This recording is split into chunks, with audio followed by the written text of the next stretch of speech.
need to call the judge. Like I'm like holding the water energy up, like I'm caught red-handed. I was like,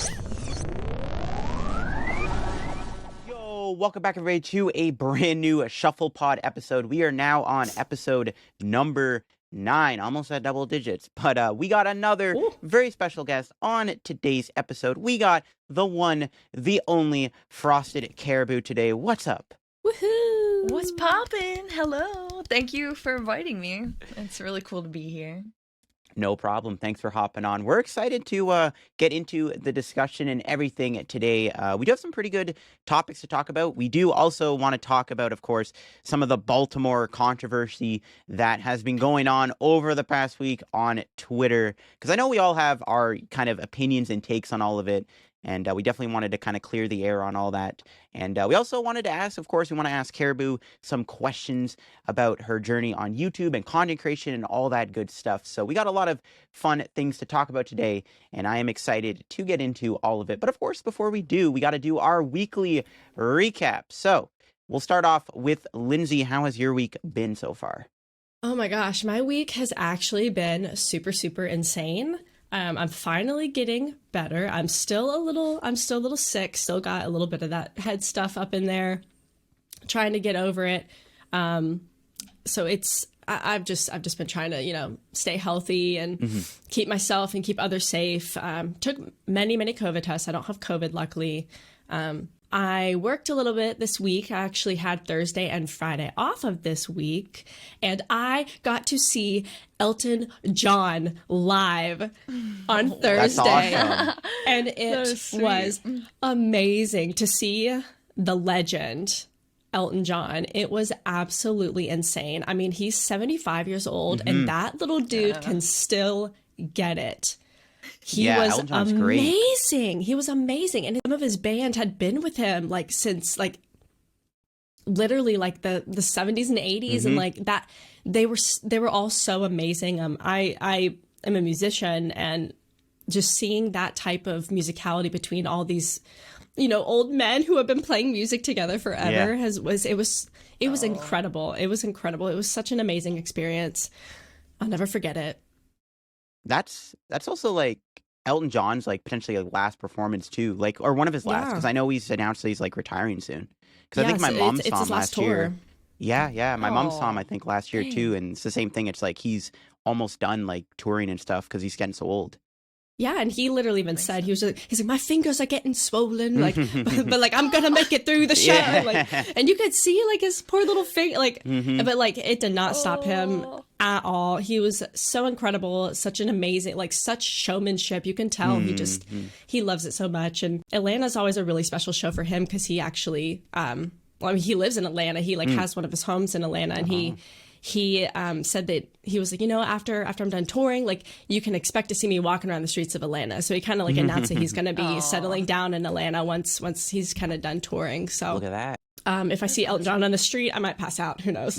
But I went to locals yesterday on Friday because I had Thursday and Friday off work. My family's in town, so I've been spending time with them as well. And went to locals, did not play Reggie this time, played Palkia. Palkia's still really, really good. There's a win a case tournament tomorrow in Macon, Georgia that I think I'm going to go to. And I was going to play Palkia.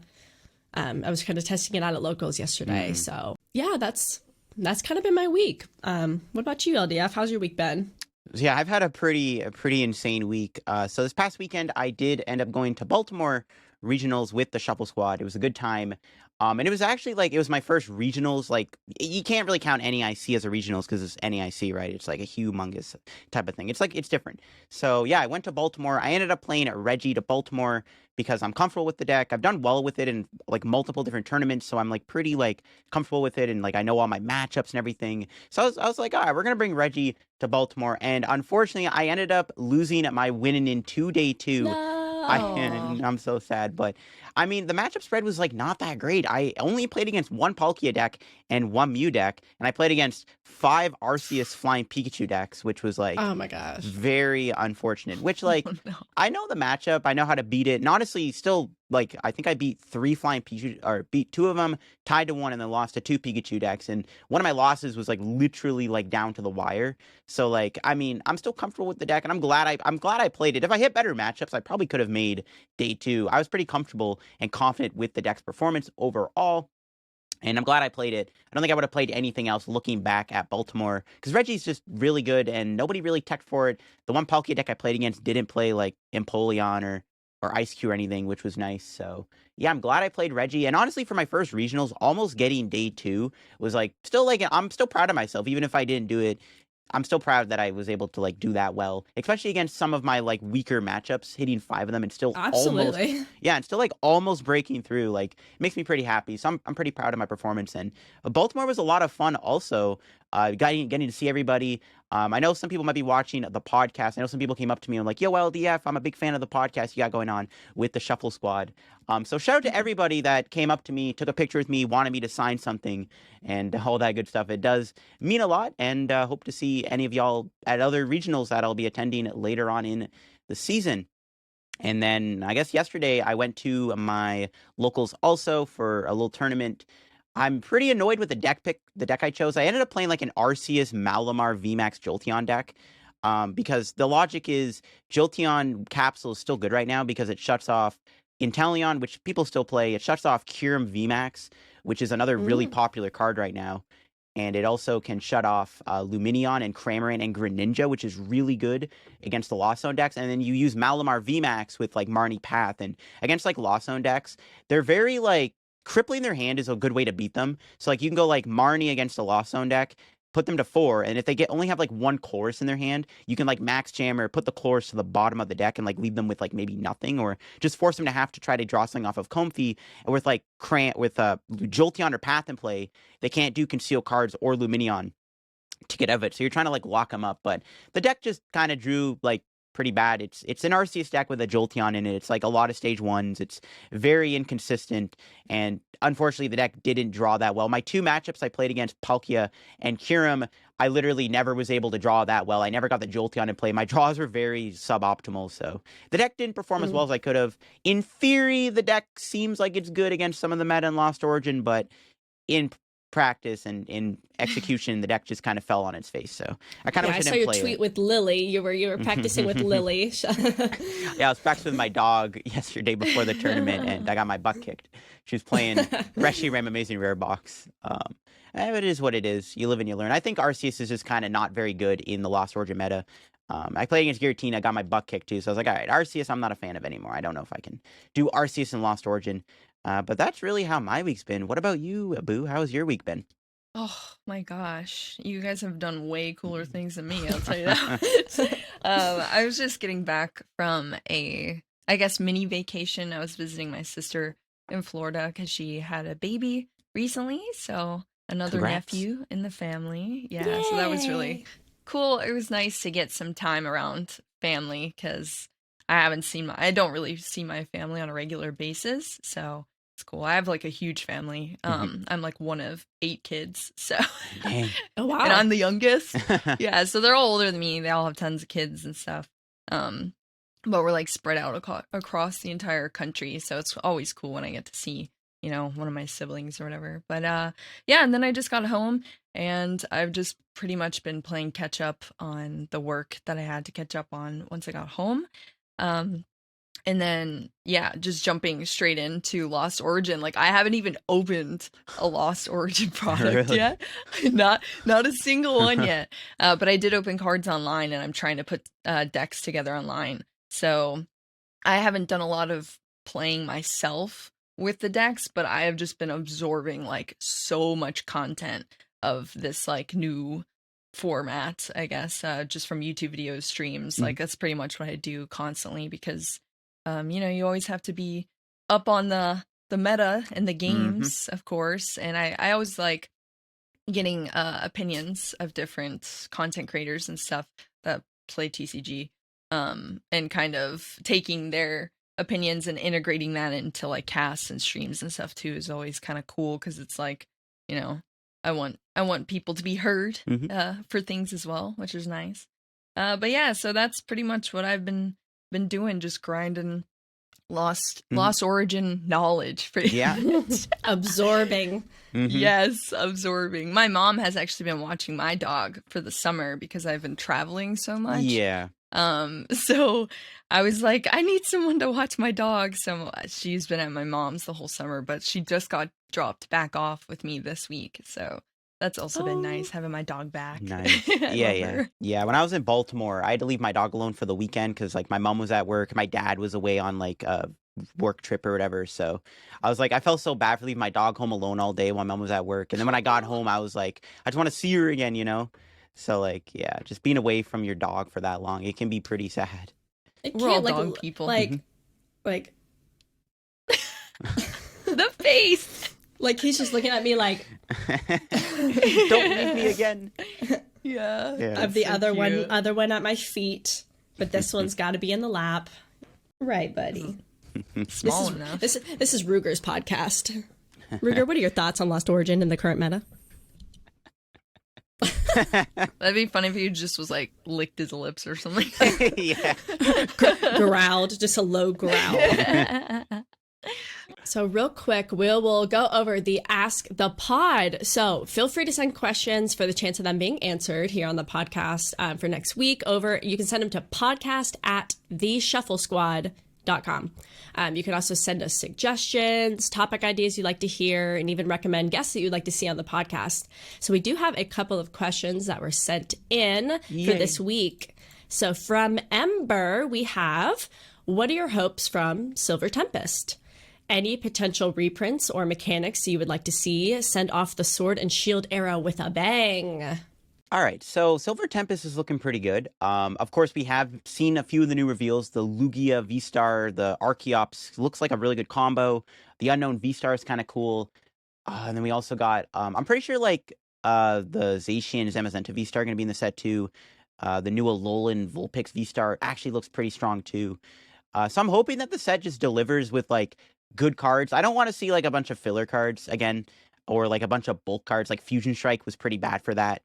And I'd really like this set to just be good. I don't know if they're going to give us a card that can rival the power of Palkia, Arceus, and Giratina, unfortunately.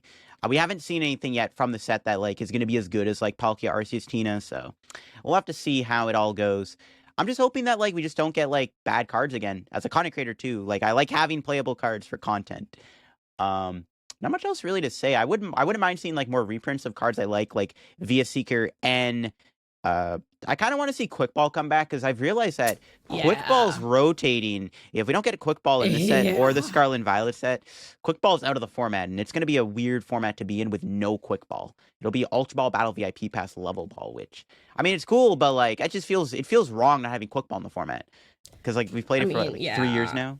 Yeah. I would really like a Scoop Up Net reprint. I feel like it's not going to be as important, with the Inteleon engine, going bye-bye. But I mean, still like with like the comfies, like having like that extra like switching and being able to reuse those abilities, even with Greninja, Radiant Greninja, to be able to reuse that ability. And I just feel like Scoop Up Net is, and like, why is it a $7 card right now? Like, why is Scoop Up Net so expensive? I know.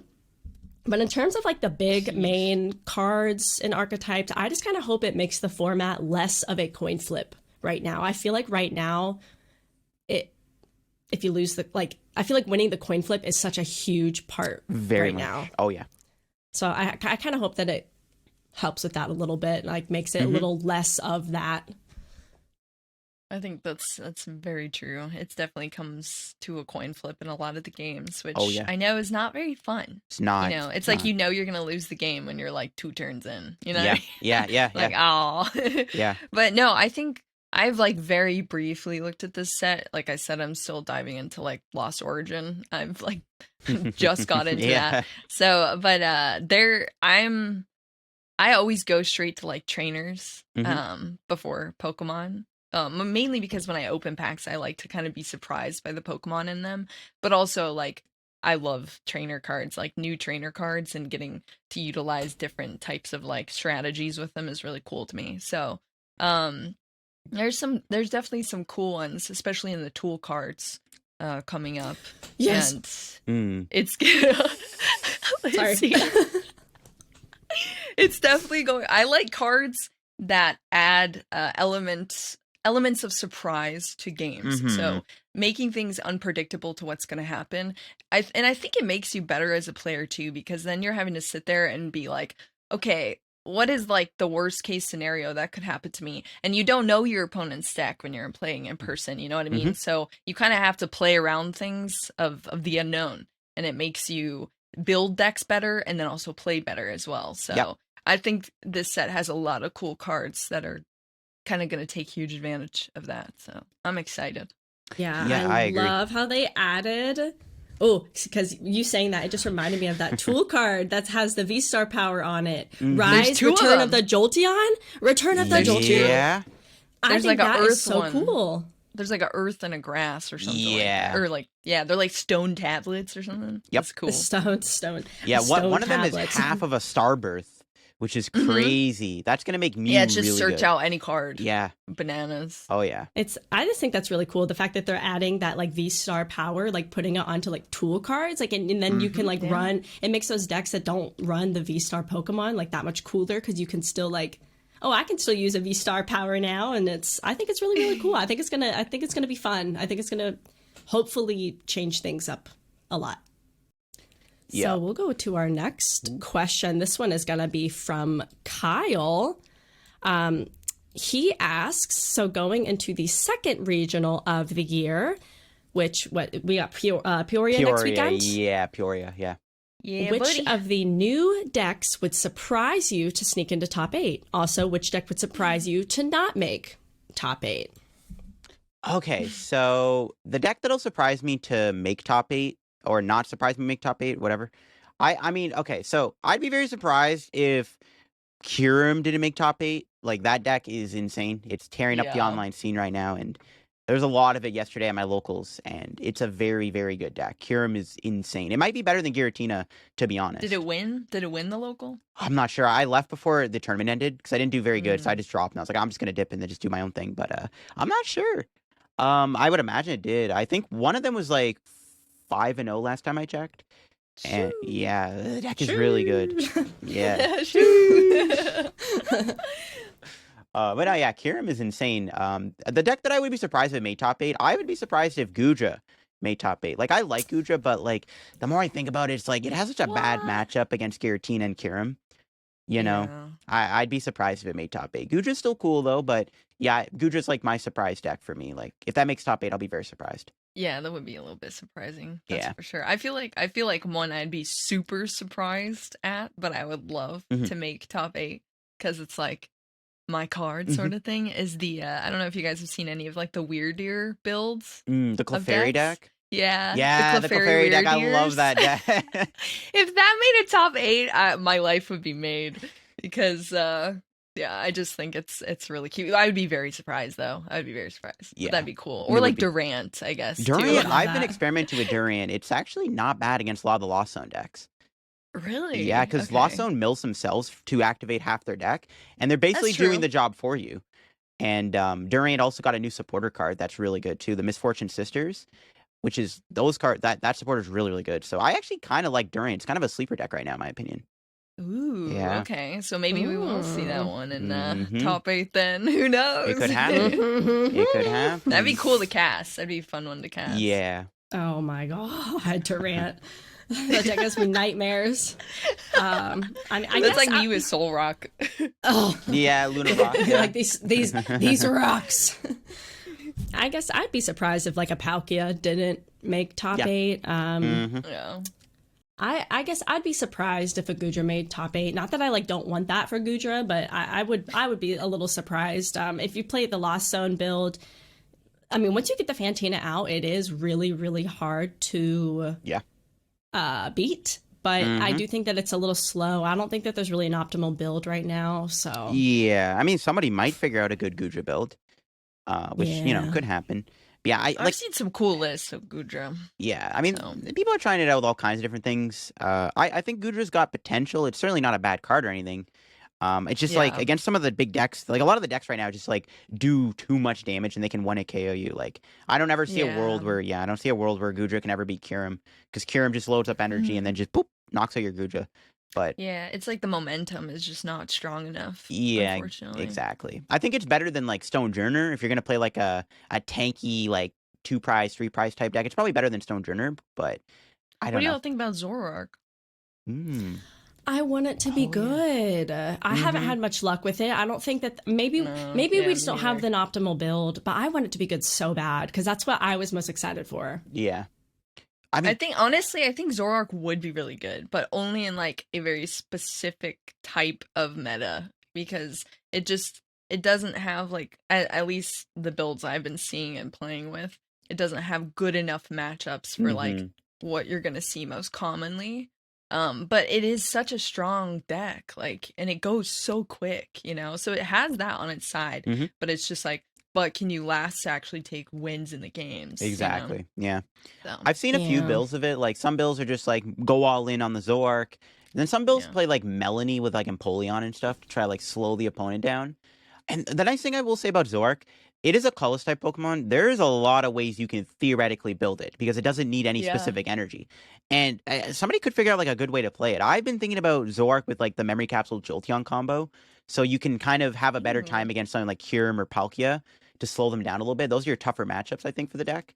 So, I mean, the fact that it's a colorless Pokemon, there's endless opportunities of ways to build it. So somebody might figure out like a really cool Zoroark build that could take it over the top because it does a lot of damage. It 1-hit KOs everything for a single energy, which is just insane.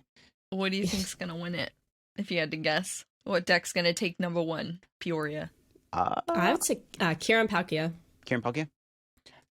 Yeah, I think that's a safe bet. He definitely is. I'm gonna go with the Lost Zone deck. I don't know if it's gonna be the Lost Box deck that's been like getting all the attention, or if it'll be Giratina, but I'm gonna say like a Lost Zone engine deck is gonna win, and it might be like a unique take on one where it's like somebody comes up with like a really cool build, like a unique build that nobody's tried yet. That's gonna be my guess. Lost Zone Box. If I was going, I'd play some type of Lost Zone Vikavolt. Yeah.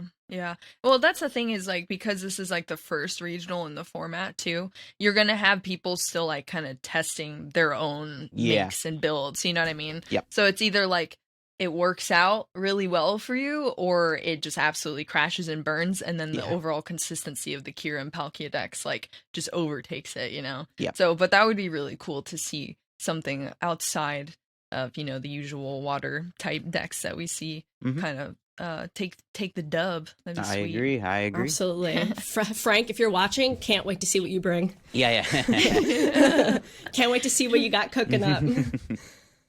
If you are looking to get a great price on any and all Pokemon TCG products, head over to Atlas Collectibles and see their huge selection of Pokemon and Magic cards. At checkout, make sure to use the code TSS12 to get yourself a 12% discount on your purchase, which is kind of insane. 12% is a lot to save. So if y'all are going to get anything at Atlas, definitely use that discount code TSS12 to save yourself 12% on your order. That's a lot. And definitely you want to use that discount code. You can get the latest codes for PTCGO, like the rest of us at the squad, with our sponsor, PTCGOStore.com. Use code TSS5 on your order to save 5% on your order and directly support the Shuffle Squad. So we are back, and we are going to be doing our PokeXWord puzzle. So this puzzle is brought to you by PokeXWord, the best place to get your fill of Pokemon-inspired puzzles, where they have new puzzles posted every day. If you like Wordle, you're gonna love PokeXWord. I love like just waking up in the morning before I get up to start getting ready for work. I'm just on my phone doing the PokeXWord puzzle. Sometimes I have to pause it and do it later because some of them are tricky. They're getting good. They're getting good. They are getting good. So they recently launched their online version of the Guess That Pokemon segment on their website. So go check them out at PokeXWord.com and be sure to follow them on Twitter. If you share your results from the puzzle, you will be entered to win a lot of PTCGO codes every single month. So who doesn't love free games and free codes, right? All right. So are y'all ready? So y'all have to work together to figure out the Pokemon that I will be presenting y'all with. All right. So we'll start things off here. This Pokemon is starts with 8 letters, and it is from Gen 5. Oh God, Gen 5. Okay. 8 letters from Gen 5. 8 letters. That's so many letters. It is. I'm gonna have to cheat and look up Generation 5. I'm terrible. Yeah. Is that black and white? Yep, black and white. Yep. Oh, see, I don't need to look up anything. Yeah. Okay, This is gonna be an black and white. interesting I just one like too. I put like 8 dashes, so I like I'm spelling things out in my head. Black on a sticky note. Oh yeah, black and white. The Unova region. I don't even know if I have a that's guess for nice. 8 letters. That's a lot. I know. I'm trying to like figure it out. It's a lot. And this Pokemon's kind of an interesting one too. Oh no. Okay. 8 letters. What's SAMUROTT? That's 8. How much Asha? That's 8 too. Which ones are you talking about, Lindsay? That are 8? I was thinking of Oshawott and Samurott. That was the first thing that came to my mind. But those are 8. Those are 8 letters, Let me right? see. 3, 6, 7. Yeah, Samurott is, I think. And as long as I'm spelling it correctly. I think I'll guess Whimsicott. That's Whimsicott? 9 letters, right?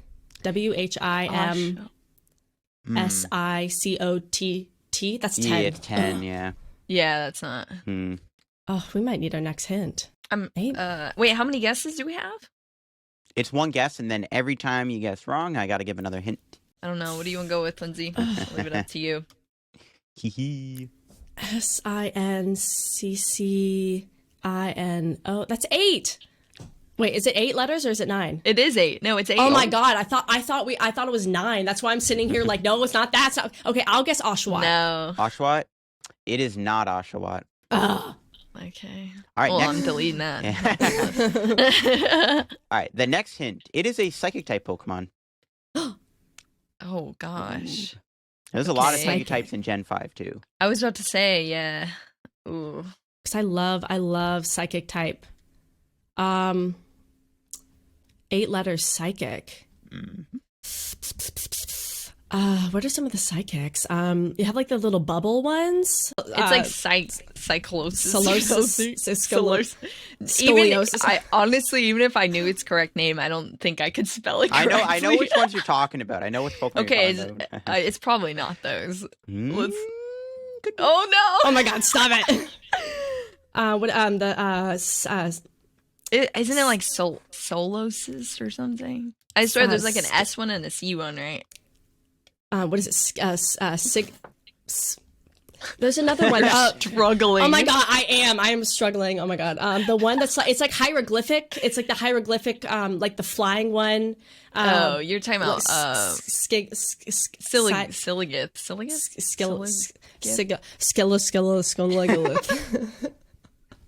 People listening are gonna be like, is she okay? Isn't it? Isn't it Silligith? Is that 8 letters? Oh God! See, I'm trying to figure out how to spell it.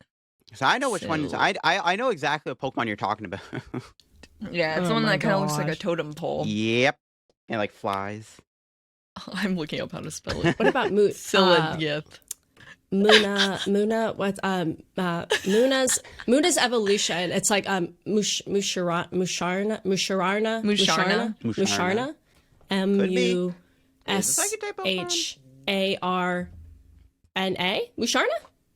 Musharna?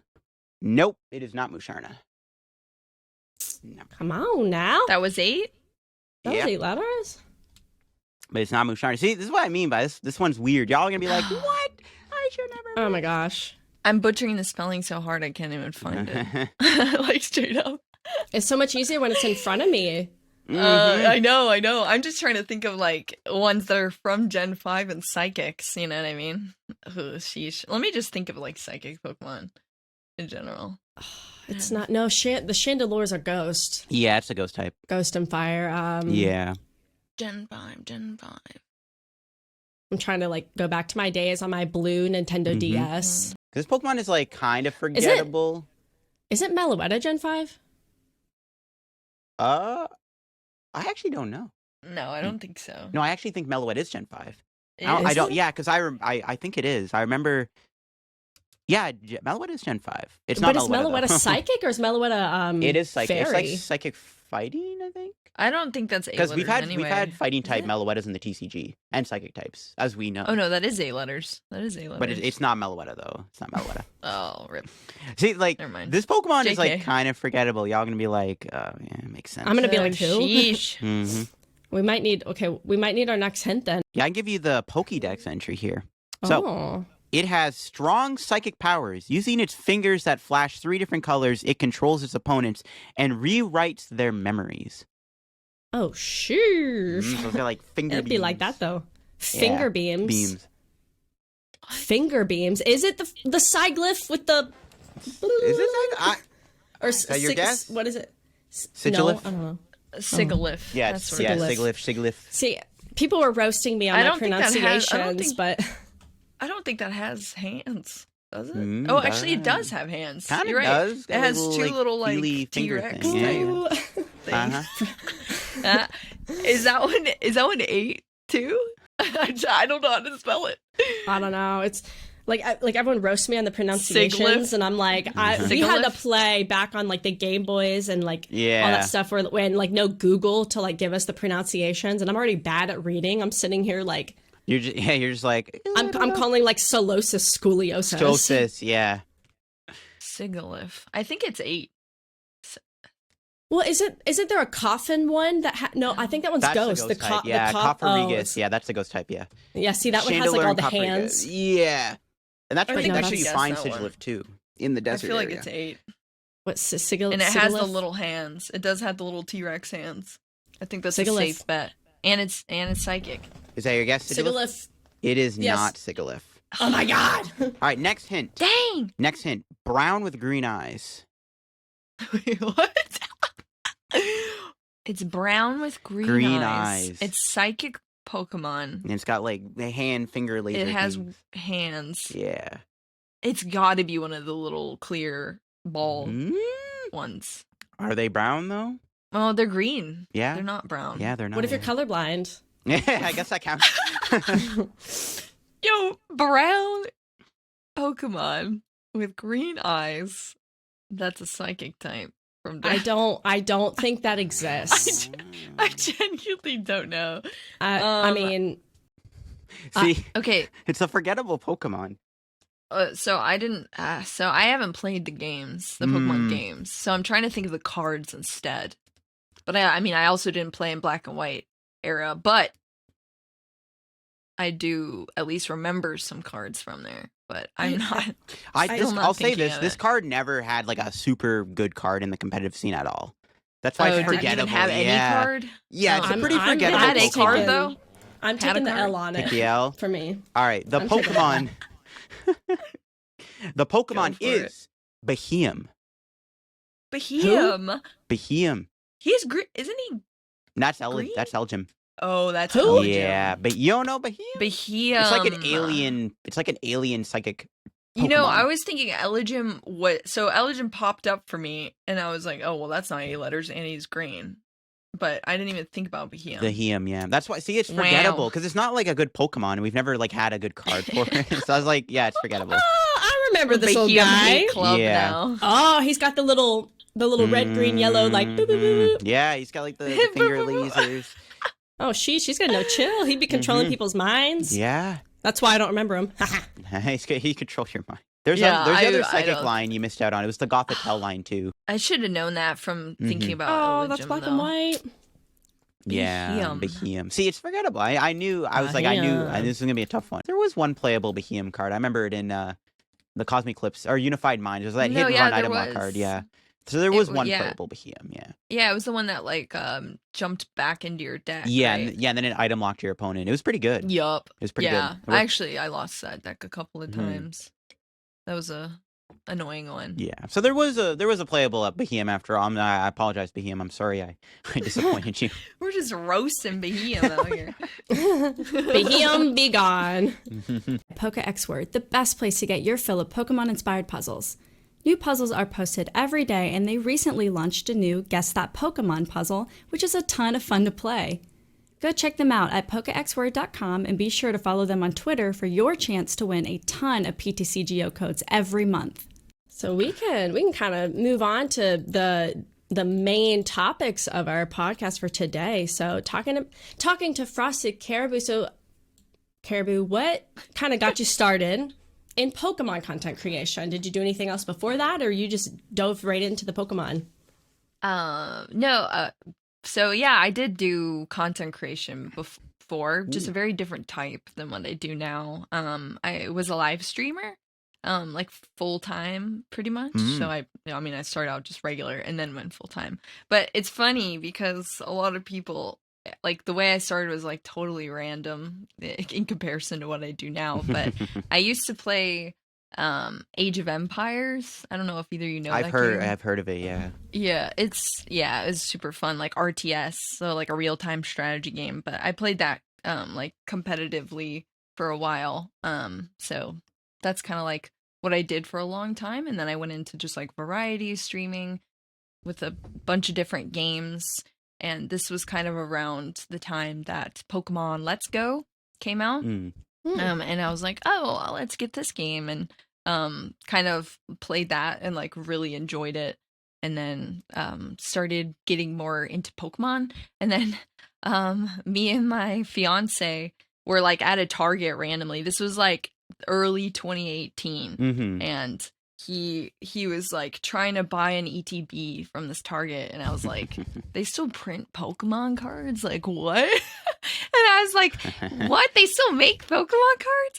And I was like, yo, we are not buying Pokemon cards. And he was just like, dude, they're on sale. Like, let's just do it. And I was like, okay, whatever. So we bought it, but we opened the ETB together, and it was like super fun opening it. And then we kind of started collecting the cards, so we got like a binder because we're like, well, we got to put these cards somewhere, and then kind of like organizing the binder. And then I just started like looking at the cards, and like I kind of grew up on games, like playing board games and video games and all sorts of stuff, and card games. So I was just like, I want to learn how to play this because like I see these Pokemon have moves, and like I want to learn how this game is actually played. So that's when, the rest is kind of history. Went to a card shop. We like made some decks that were just like not even functional at all. It was like if a couple of kids like put, a deck together. Like we knew we had to have 60 cards, but we had like random break cards in there, and then we had like evolutions that didn't even have the basics in there and stuff like that, so made no sense. And then we kind of like sought out some help from like our local card shop group, and someone looked at our decks and was just like, what the and kind of like taught us how to like actually play the game. So yeah, and then we just started getting more product and opening things and building decks and playing. So and then I just kind of enjoyed it so much. And I had just recently gotten partnered on Twitch, but I was just kind of like over Twitch. A topic now that's pretty popular. But I was just kind of over like the atmosphere of Twitch, and I have always loved video editing. So I was just like, let me just like turn this into, curating my own videos. I think I'll enjoy it more. So I just like stopped Twitch streaming altogether and just like went and I was a bartender, and I just like bartended and did Pokemon content. And I wasn't making like any money on it, so I was just like always broke as a joke. So my fiance was always buying our cards for me to continue making content or whatever. But yeah, it was definitely humble beginnings, and now like Pokemon is pretty much my entire life. So it's pretty wild, honestly, that I went from like zero, I was never into Pokemon at all. So I don't have like that like nostalgic like memories that a lot of people have tied to it. But I don't mind that because it's kind of like a different sort of story that you don't see very often, and it kind of encourages people. It's like, yo, even if you've never touched a card before or like whatever, like you are welcome in this community, and you can have a ton of fun, and it can be something so much more in your life, or something more meaningful. So yeah, that's my my life story now. Of the last like 5 years. Yeah, and like, so I have to ask, like, what was that casting experience like? Yeah, because you were casting alongside the one and only Puka. which is just awesome. Oh, Because you looked cool as a Puka's cucumber. great. Really? Like it looked like you've been doing it for your entire life. You were just like, yeah, this is no problem. I'm up here casting and what about it? Yeah. Like it just, you looked so like just, it looked so natural for you. Like just how was that whole experience? I appreciate that. Well, I mean, so it's kind of interesting because like I'm looking up, like this is really just a miniature setup of what they have us at there.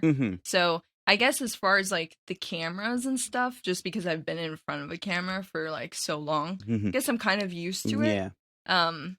In that sense, but it is still very like nerve-wracking, that's for sure. Right.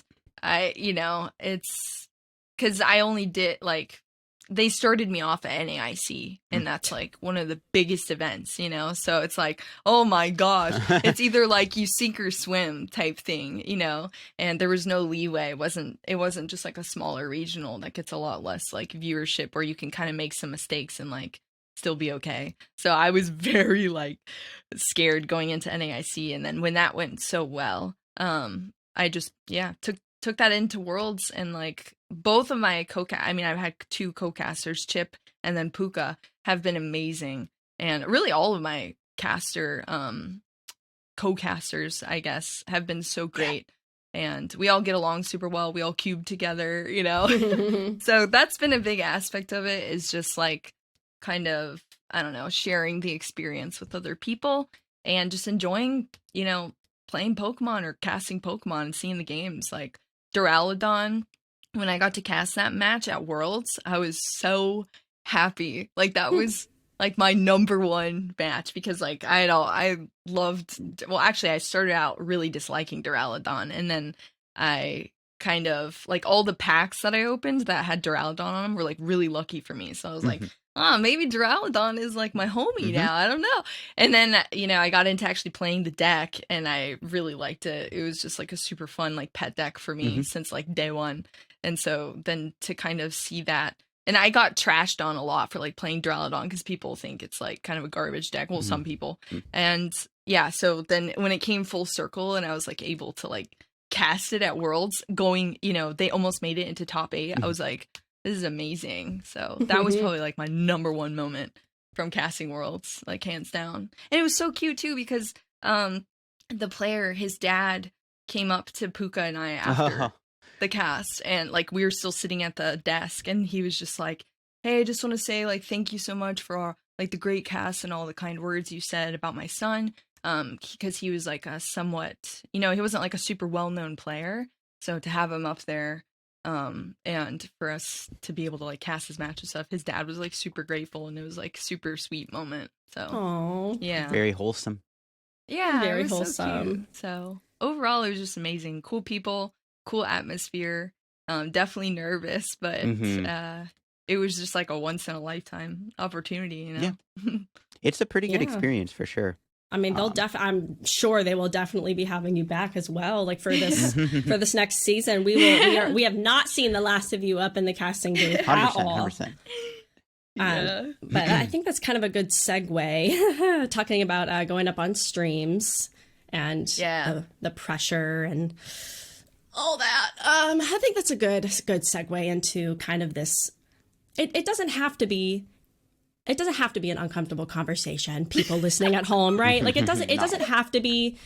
I encourage everybody to just open up your minds, open up your hearts, listen to what people have to say. Like you might learn something. It's like, it's nice and it's good to have healthy conversations about controversial things with people. And it's not always easy, but it can be done. It can be done.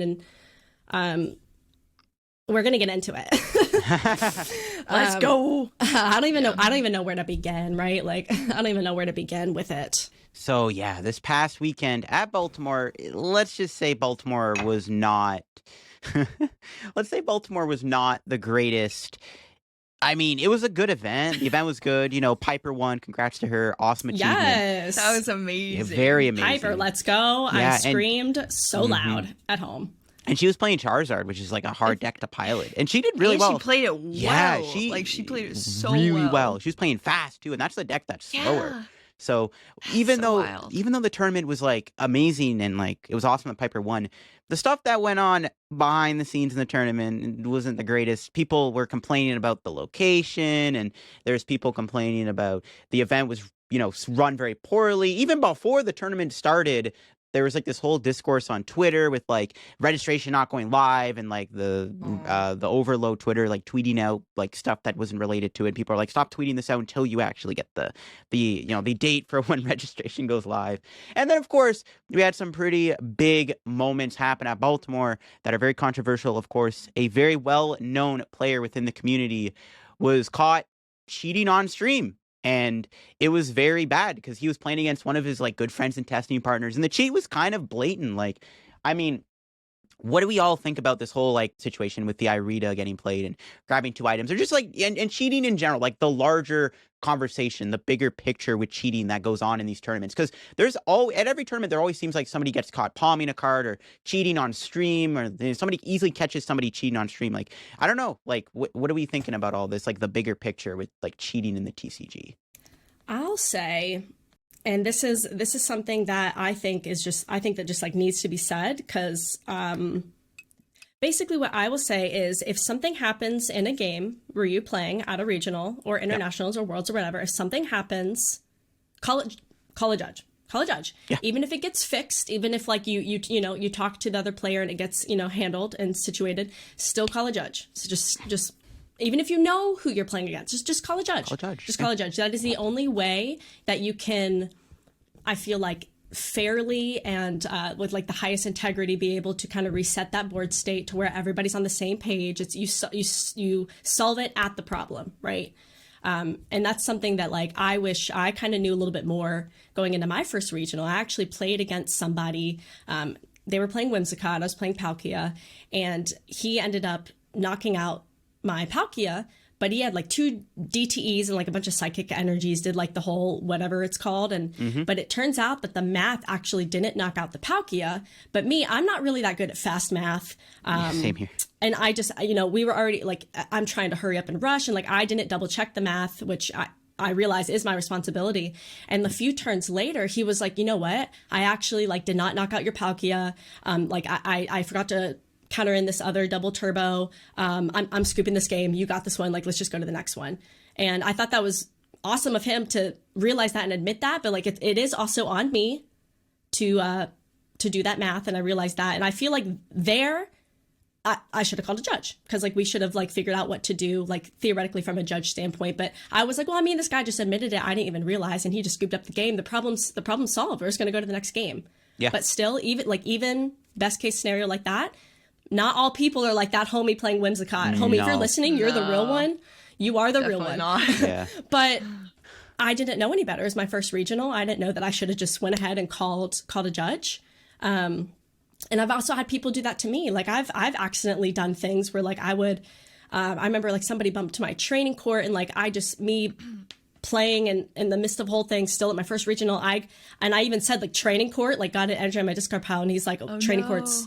But he immediately was like, I bumped it like it. Yeah. And I was like, like I was like, oh my God. I was like, do we need a judge? Like I was like, started panicking. I was like, do we need to call the judge? Like I'm like holding the water energy up, like, I'm red-handed. I was like, he was like, no, it's good. Like, just put it back. And I'm like, yeah. Okay. But like, I just feel like if anything happens, just call a judge. Just call a judge. Yeah.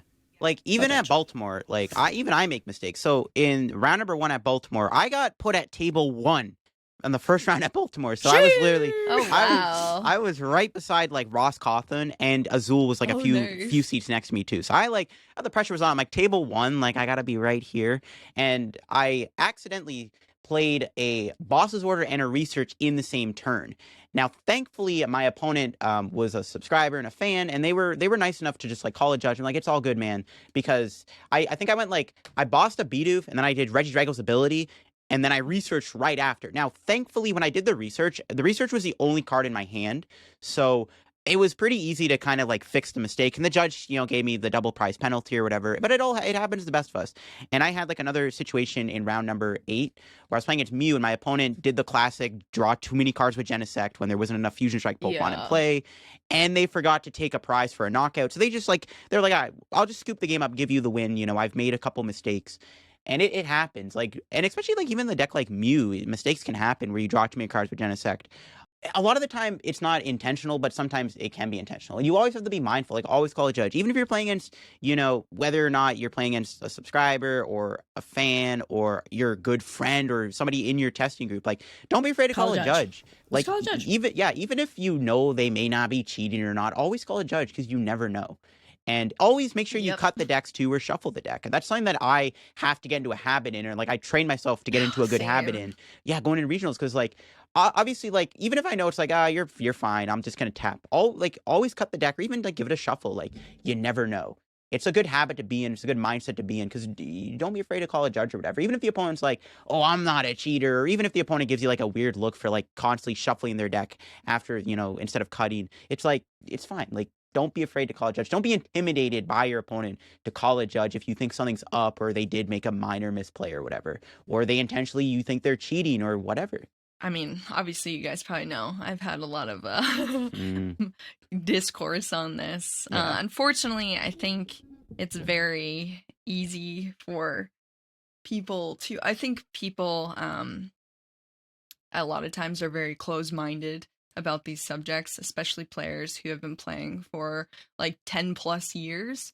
A lot of times they see things a certain way, and they don't want to hear perspectives from anyone that they deem as you shouldn't be talking about this, you don't have the qualifications essentially to be talking about this. And that happens a lot, which I'm kind of used to at this point. But it's interesting, LDF, what you're saying about how you said cheated on stream or whatever with the Irida play.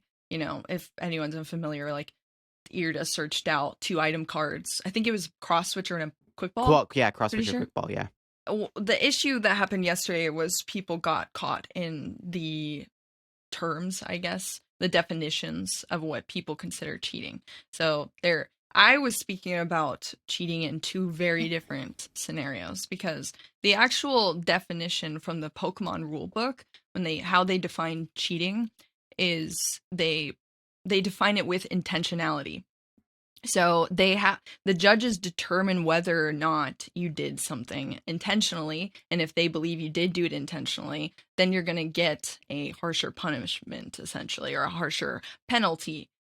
If they do believe that that's what they do. But you also have to consider, if the reason that we have intentionality in these discussions, being discussed, is because it's to determine correct penalties and such from the judges, then referring to the Pokemon rulebook of intentionality, it shouldn't even be something that we as bystanders, as viewers, are doing, because we are not the judge who's at the table with both these players, who hears both sides, right, who actually, has the recorded record of the other matches that player had that day, whatever other infractions they may have had as well. So as a judge, they have way more context. And the other thing is they're not actually allowed to publicize any sort of rulings or discuss any of that either.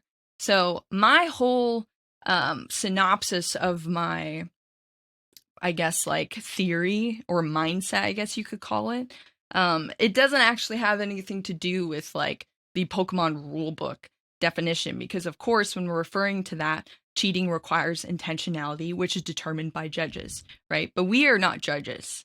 So in my opinion, I think intentionality should be completely stripped from conversations when we're having these discussions in more broad terms online or with our groups of friends and stuff. It should not be up to us to sit there and be debating and arguing about whether this person did something intentionally or unintentionally, because not only are we not even able to ever determine that, because we can't read somebody's mind, Yeah. And neither can the judges, but the judges have the ability to determine that based off of more context that we are just not privy to, essentially. So all I was saying yesterday that was getting completely misconstrued, and why I wanted to actually talk about this face to face was that, seeing all of the discourse that erupted from Baltimore was so like toxic. And the thing is like people are referring to these terms, like people are just saying cheating, and they're not even referring to it as like the intentional, unintentional sometimes. Sometimes to people, cheating just means, you broke a rule, you played a card incorrectly, and that's how they're explaining cheating, right? So then when you have somebody explain cheating like from the rulebook definition and somebody else who has their own definition, it gets really complicated. But if you just strip the intentions portion out of that, then it just allows you to pretty much analyze whatever the actual mistake is, what was wrong, why it was wrong, how it can be prevented, and how you can go about, resolving it, aka your answer is always going to be calling a judge, right? Right. But when you start to introduce intentionality into these conversations is when you get super messy outcomes with some of this stuff. And why I started thinking about this primarily, well, of course, there was super toxic discourse, but then there was also several discussions that I had. I'd be interested on your takes about this too, with top pro players saying that they purposely do not call judges when certain things happen, either from their end or their opponent's end, because they don't want to have to deal with like the penalties or recording that in their record or whatever. So they won't call a judge. They'll pretty much just try to settle it with their opponent in front of them. Yeah. And that is just like introducing so many variables that can be very, very messy. Because like Lindsay was saying, the only way to actually do it with integrity, it would be to introduce a judge to these scenarios. Because then you have not only the record keeping of it, but the checks and balances, and you can appeal. So if there's some sort of judge call that you don't think is correct, you can appeal to a higher judge. So there's way more checks and balances in that sort of situation. But yeah, the overall message pretty much is that I don't think, this is more of just a mindset that, of course, I'm not expecting people to just change overnight in this subject, of course, but I can recognize that whatever has been happening for the last several years has led to extremely toxic discourse. And the only way to try to improve that is to change that discourse, which I personally think would be, like I said, removing intentionality from these scenarios, because then you're not having these debates of, oh, well, they're my friend and they would never do this intentionally, or, oh, I don't like this person, so they for sure are cheating. You know what I mean? It's just like such a waste of time. And if you think about it, if you are going by the Pokemon's definition, which is intentional cheating, like you can't, you are not the judge handing out the penalty with all of this information. So you shouldn't, there's literally zero purpose for you to be discussing intentionality at all in any of these discussions. Yeah, that is super, super, super well said. That was super well said. Talking about the intentionality of it is just kind of bringing in more of those emotions, and people are very emotional about Pokemon, it turns out. And when people are really, really emotional, they start getting really angry. And like you said, what is it? Baheem, what's that Pokemon? Baheem,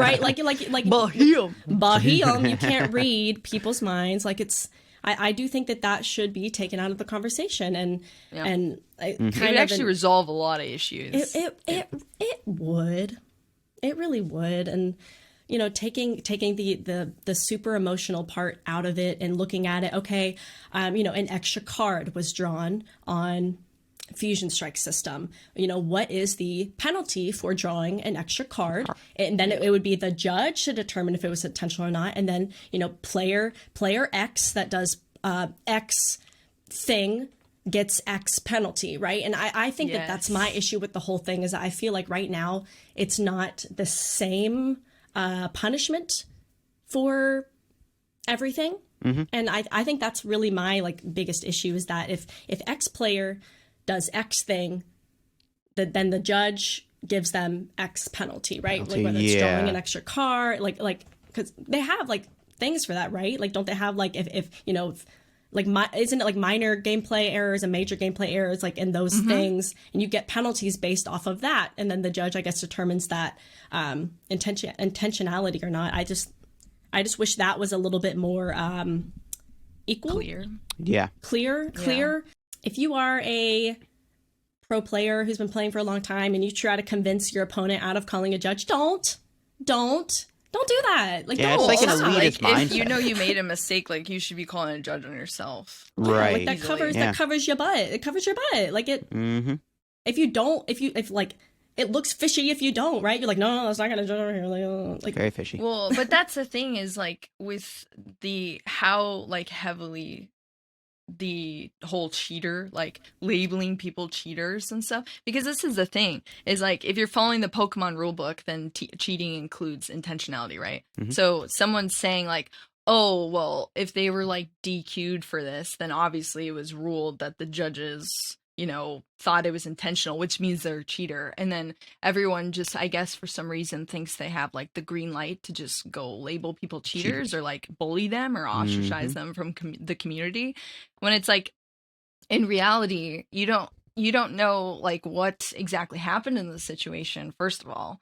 And then second of all, like, I don't think it should be left, because this is the thing, like, there's no way for a judge to read a player's mind either. You know, they just have to work with what they're working with context and stuff like that. Exactly. To make these calls, right? So it's like you could have a player who, let's say they do something like unintentionally, right? But then they get DQ'd for it. That doesn't mean that they're a cheater. You know what I mean? Yeah. But if you were following that rule book definition of it, then pretty much people are giving themselves the green light to be like, okay, well, as long as Pokemon signs off on it, we can go like bully and ostracize these people, and it's like super toxic. So it's just like, oh, it's not good, and that's one of the reasons, and the whole like destigmatization of the word and stuff of cheating or cheater or whatever, if we view it from a much more like analytical, logistical standpoint, then you're not going to have as many of those issues where people are scared to call judges, scared to take punishments or penalties for their actions, because it's like, oh, well, everybody is normalizing that people make mistakes, and you also set yourself up for like, even if I do something unintentionally, it could still be determined by a judge for whatever reason, that they deem it harsher for some reason, that they think it was intentional or whatever. But still, you getting a penalty or punishment for it is going to stick in your brain and make sure that you don't do that again next time. You know what I mean? So it's like, this is the proper way we should be kind of pushing this out to people, in my opinion, as far as the overall discourse.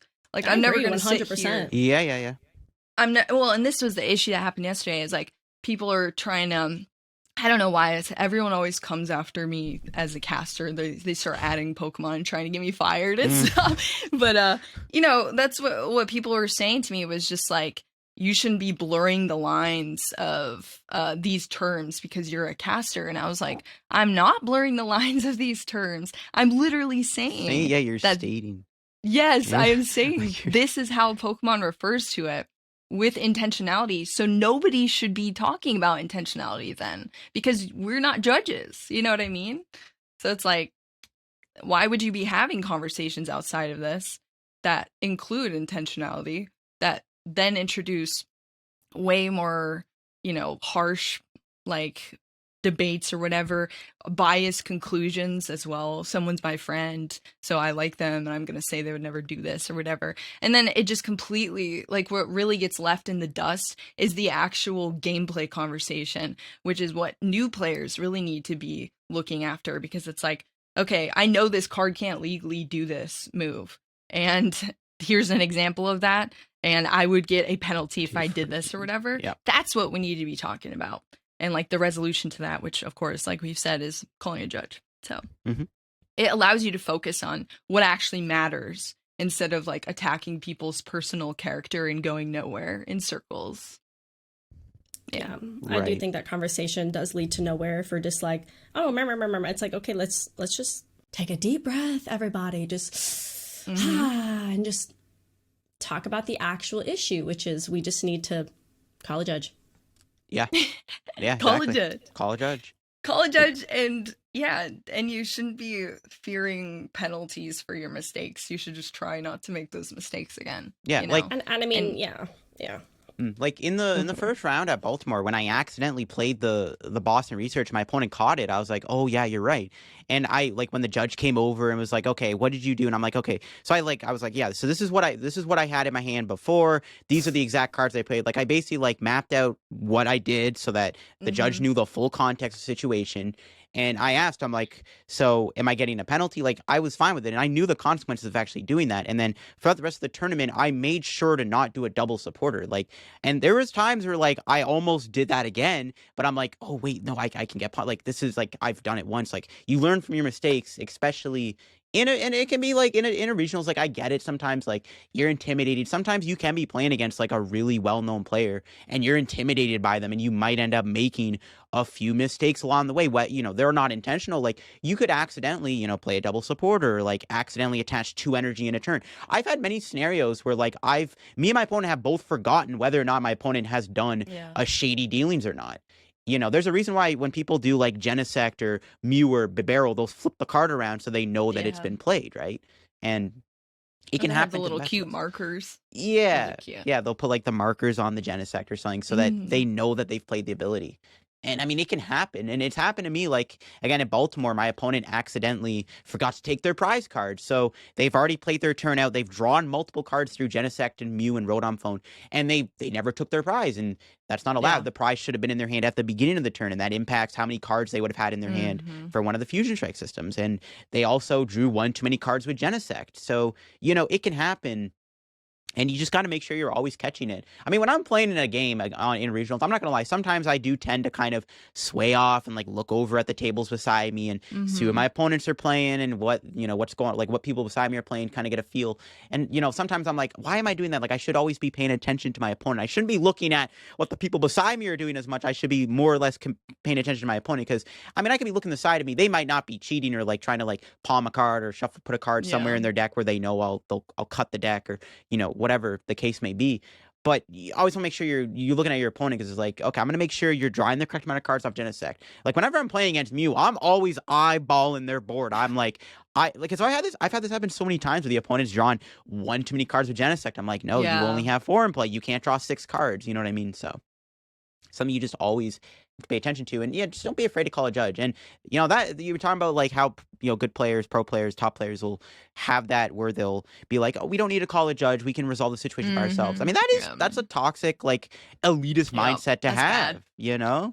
Ooh, like a really popular example of that I've seen. I don't know if this happened in real life. I'm not sure, but I've seen this. I did a lot of research on this, and I've written like literally like a 3-page paper with like pros and cons of like my theory of discussions and stuff about this. But so when I was like researching this, I searching keywords and stuff, I found that this example kept coming up, and it was like they were talking to judges on Twitter or online and asking like, hey, so if I'm Marnie and my opponent draws 5 cards instead of 4 cards, but I think they're, and again, assigning this intentionality, they're assigning unintentionality in this circumstance, but they're saying like, oh, you've been a really cool person so far. I like you. You're cool. So just don't draw a card to draw your turn or whatever, But still, it's still a broken board state because that player, your opponent, even though you think they're a really cool person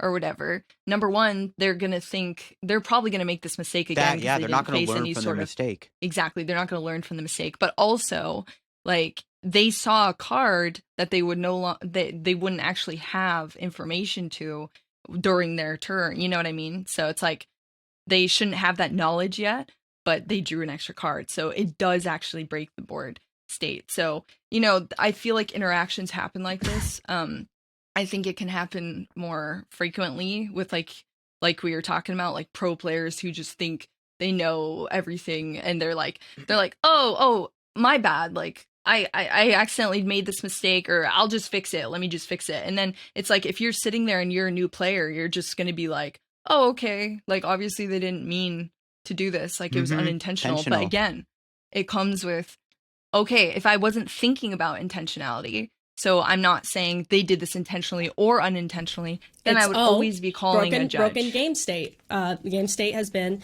that's actually super, super interesting and a really good point, because I feel like that's happened to me a lot at Indy, which was my first regional, with also other new players, because that was the first regional that came back. I feel like at first I was like interacting with a lot of newer players, and like something like that would happen, and like we would both kind of just be like, oh, let's put it back on top. Like we but like both, like, you know what I mean? Because neither of us knew, like, oh, that's like, but yeah.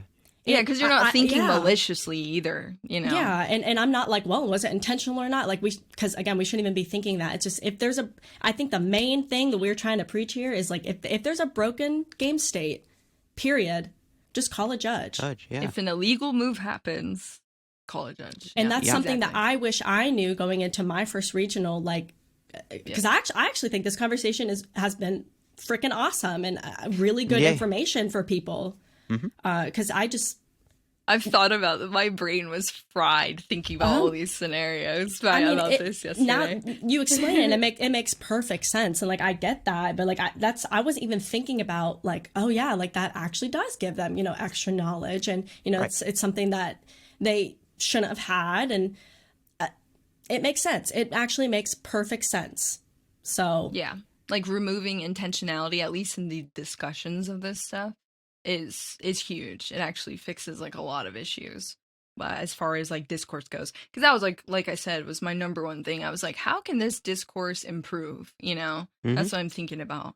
And that's the only reason we got caught in so many definition discussions yesterday, because I was trying to explain that if you're going by the rule book definition, that requires intentionality. That's what everyone knows and agrees, right? But that's what I'm saying is like, we can't go by that definition, because we're not the people. The reason that we require intentionality is to determine penalties, and we are not determining penalties, so we should not be discussing intentionality. Yeah, I think people might have just been misreading what you were trying to say on that. I mean, it's Twitter, so yeah, Twitter was interesting for sure. That's what's really frustrating, I think, to me, because it's like you really see the double standards come into play for a lot of these players. Like people that will use, labeling people cheaters and calling people cheaters and creating super toxic discourse. And like they'll do that for someone that they don't like or someone that they don't know or whatever. But then let's say their friend ends up doing the same thing. But, if they get a different punishment for it, or if, let's say they get the same punishment for it, would they be saying the same thing? No, probably not. They're going to be sitting there saying like, oh, well, this was a bad call. Oh, they didn't do this unintentionally or whatever. And it's just like just such a waste of time, because it's like, well, let's just leave the intentionality discussions where they actually matter, which is with the judges who actually can implement, penalties based off of it. And it's like, that's it. And let's focus on like what actually was illegal in the gameplay and make it a learning thing, an educational thing, especially, I'm always thinking about newer players in the game. That's what I think is going to help the most. I absolutely agree. I absolutely 100% agree. Yeah, like if I was on stream, right, I honestly think I would probably make a misplay. I think the one time I've been on stream before, not at Pokemon, but it was for like a 2K, and I did make a couple misplays. I think my opponent played a fan of waves, and then I shuffled a card in my deck, and I did this, did that. Like it's easy to like fold under pressure like that and make misplays, especially when you're on stream. I don't know, like cheating on stream doesn't seem logical, because it's like you're gonna get caught. Twitch chat are like hawks. They will catch that. The amount of like, I don't think there's ever been like a tournament streamed where chat hasn't been like, that's a little sus, that was cheating. Like, the stream will catch that. They're like hawks. So and even and even when you're off stream, like it can still be easy to make misplays. You could also like, you could be in a different mind state. You could be tired, you could have a headache, you could whatever, you might not be, like your normal self going into that, game or whatever, which can also impact you making misplays or not. I mean, I've played plenty of games before where I've been like super hungry and it affects my emotional state, or I've been like really, really tired and I've kind of been like, oh, I've already done that this turn and like whatever, type of thing. Like it's so many factors that go into it, and it's hard to kind of determine a lot of these things. You know, I don't know. think like, yeah, like moral of the story, just like maybe next time instead of, typing out as you're watching the Twitch stream, just like, cheating, Yeah, like just like, hey, game state error. Yes, like this was done. yes. Like game state error. Exactly. Like y'all, like then you completely chill. you completely divorce the discussion of intentionality. Like that's exactly what it always comes down to. Yeah. Then you're So, just like, saying, we hey, can this just is all work not allowed together. to be done. Yeah. Like, hey, gameplay error. Like all you acting like you're Bahia out here, like knowing exactly what people's intentions are, and it like that's not going to help anybody. It's not going to help anything. You're basically saying the same thing, but you're just leaving the judging to the judges, right? Like, hey, game state error, 2 items were grabbed, right? Like, I feel like we can do that. I feel like that's an easy solution. Yeah. Like, I feel like as a community, we can all work together and just have that more type of mindset of, hey, game state error, double items were grabbed. That's what I'm saying. It doesn't allow people to do that aspect of it. Like it pretty much, like if you view it from how I've proposed this like new kind of mindset or how to approach things, Right. It pretty much doesn't allow you to just go around calling people cheaters or like being super toxic in that way, because it's like it takes that away. And I'm not going to say, people want to be able to do that or whatever. I think everybody has very different like standpoints on that, but I think the overall goal for all of us should be encouraging more discourse about this, healthy discourse. Yes. Let me fix that real quick, because so many people took that discourse from yesterday and they said like, wow, people really acting like they never make misplays and stuff like that. And it's like, no, I'm saying that you are going to make misplays, and that should be normalized, and you should know exactly what you're walking into when you do make a misplay or whatever. You know what I mean? Or I guess they call it gameplay. That was one thing. They're like, officially it's called a gameplay error. And you're like, oh my God, okay. No, it is true. It is called a gameplay error. And then there's small ones and then big ones or whatever in the rule book. But that's the thing, is like, for example, when you search for the term cheating Pokemon or whatever on Twitter, or like cheater or whatever, you're going to see way more discussions pop up saying cheating and cheater than you're going to see gameplay error. Actually, I searched it yesterday just because I was curious. That was another thing I was trying to emphasize. Like, people are using this term cheating. Like, they're already saying this stuff.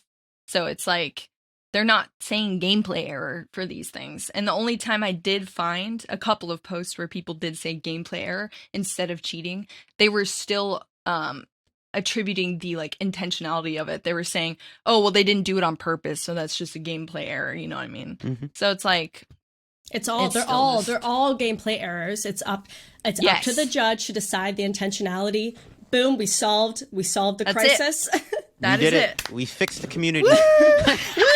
Community's fixed. Rainbows and sunshines. No, but like I said, it's not going to happen overnight. But this is the biggest. This is the biggest thing, is like people, especially pro players who are at the top tables of this stuff, need to be more open to have discussions like this. And they cannot just be immediately shutting people down, which is exactly what happened yesterday. And it's just so unfortunate to see. Like, you don't have to be insulting people who have different opinions of you. You don't have to be like roasting them. You don't have to be throwing rule books at them. Why don't you just hear them out for a second? And then maybe you'll understand their point of view. And even if you come to two different conclusions, at least you had a healthy discussion about it. I think we can kind of wrap it up, because I mean, this was actually like super productive, really, I think, like, honestly, the start to, I feel like, a really positive change. People just gotta be more open-hearted. So. I really do hope so. I really do hope. Any final thoughts from you guys, though? I thought this was really productive. I loved this. This might be my favorite episode so far. Yeah, lot of good insight, a lot of good talking.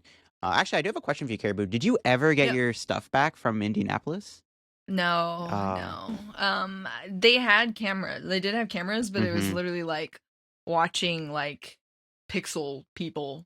Like, there was no way to tell quality, what was happening. And I've scrolled through it many times just trying to see what happened. But because my deck case was like a huge white like briefcase essentially. So I thought I would at least be able to see it, but it was like so low quality. So that was unfortunate. But I did have insurance. Like my renter's insurance covers like my property if I go somewhere. So, but the only unfortunate part of that super weird, lame loophole, of course, insurance companies, but they said that like if I was there vlogging or like filming it, technically I was there for work because like that's my job or whatever. Right. So if I had posted like a video of my vlog or whatever and like made money off of it or monetized it, I would have been there for work. And if I was there for work, that falls under like a different clause where they would only have given me like $100 or something. And I was like, okay, well, I was not there for work. You know, I wasn't casting or anything. Like I was there as a hobby competing, you know. So I had to go back and forth. But essentially like I couldn't post a vlog from the event because of that. So, but whatever. At least I got the money to build back decks, but there was stuff in there that's like not sentimental. It was irreplaceable, you know. So I just want to say thank you both for hearing me out and just inviting me on. I think you both are great, and it was really nice having a discussion with two really cool people. So thank you. And before we sign off too, Frosted Caribou, where can we find you online? I'm pretty much Frosted Caribou everywhere. Except for Instagram, it's Pokeboo.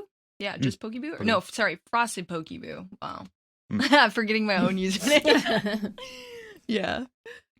If you guys already aren't subscribed to Frosted Caribou on YouTube or support any of her content, go support it. She's awesome. Everybody, just take a deep breath. It'll be okay.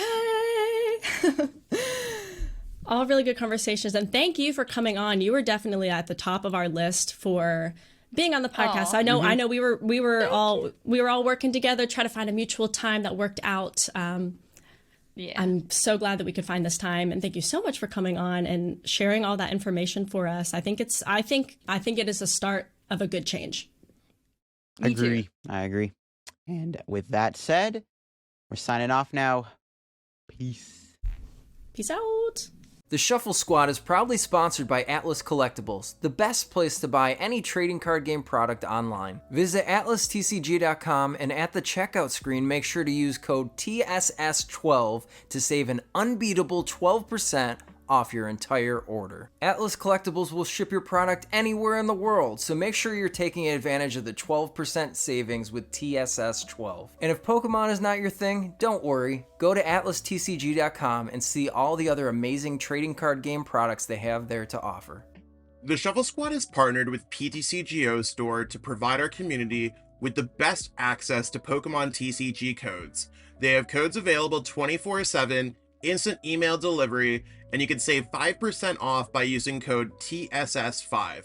If you're a YouTube member or Patreon supporter, you'll have access to a special code that gets you 10% off.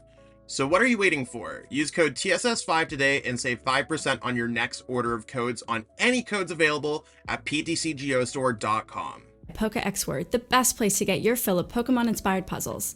New puzzles are posted every day, and they recently launched a new Guess That Pokemon puzzle, which is a ton of fun to play.